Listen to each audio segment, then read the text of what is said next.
என்னதான் முறுமுறுன்னு தோசை சுட்டு கொடுத்தாலும் ஒரு குரல் இடையில வருங்க, எனக்கு ஒரு முட்டை தோசை அப்படின்னு சொல்லிட்டு. இன்னைக்கு ஒரு பட்டர் மசாலா முட்டை தோசை தான் பண்ண போறேன். எம்மியா இருக்கும். ஒரு 5-6 சின்ன வெங்காயம், ஒரு 4 பல் பூண்டு, கொஞ்சமா சீரகம், கொஞ்சமா சில்லி பவுடர், தேவைக்கேற்ப கொஞ்சம் உப்பு போட்டு கொரப்பா அரைச்சு எடுத்துக்கலாம். அரைச்ச விழுதுலேயே ஒரு முட்டையை வந்து கலந்து நல்லா கலந்து விட்டுக்கலாம். ஒரு தோசைக்கு ஒரு முட்டை போதுமானது.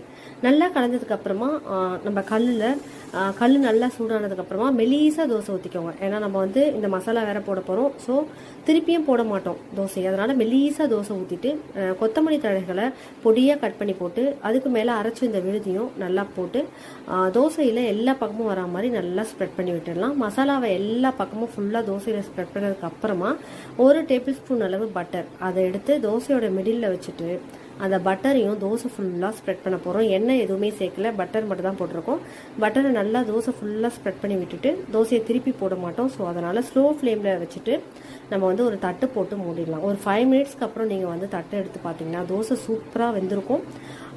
இதுக்கு வந்து சைடிஷ் எதுவுமே தேவையில்லைங்க. ரொம்ப டேஸ்ட்டாக எம்மியாக இருக்கும். நீங்கள் கூட ட்ரை பண்ணி பாருங்கள். கமெண்ட் செக்ஷனில் எப்படி இருக்குன்னு கமெண்ட் பண்ணுங்கள்.